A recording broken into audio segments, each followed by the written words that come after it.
Bonjour, Michel Pivot, DAF Evolution. Je veux vous parler aujourd'hui du stock et du lean management. Rappelons que le lean management, si on le traduisait de façon littérale, ça voudrait dire le management maigre. Pas beaucoup de sens, si ce n'est que l'idée derrière, elle est assez simple, finalement. C'est d'arriver à produire de la façon la plus efficace, la plus maigre possible, c'est-à-dire maigre en dépenses. C'est ça que ça veut dire. Et pour le faire, on part de quoi ? Eh bien, on part du point de vue du client. C'est le client qui nous importe. Parce que ce qui nous importe, c'est de produire ce que le client souhaite, au moment où il le souhaite.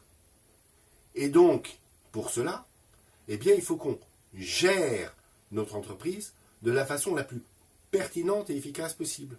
C'est-à-dire en générant le moins de surcoût possible.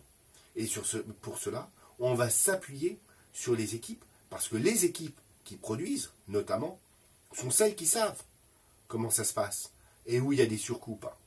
Et si on replace le stock dans cette approche-là, l'optique, c'est d'essayer d'avoir le stock le plus faible possible, mais au bon moment.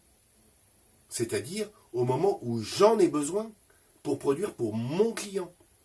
Et donc vous voyez que le stock et le lean management sont très étroitement liés. Mais tout tourne autour de la façon dont on organise le business.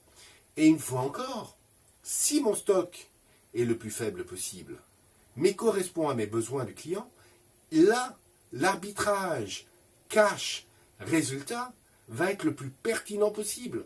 Pourquoi ? Parce que je n'ai pas sorti trop de cash au mauvais moment, mais je suis capable de produire ce que le client souhaite au moment où il le souhaite. Donc je vais pouvoir faire mes ventes. Donc vous voyez que stock et lean management sont étroitement liés et l'impact sur le cash et le résultat sont fondamentaux. Dans notre prochaine vidéo, nous vous parlerons d'un terme que vous découvrirez qui s'appelle DSO. Je vous remercie. Au revoir.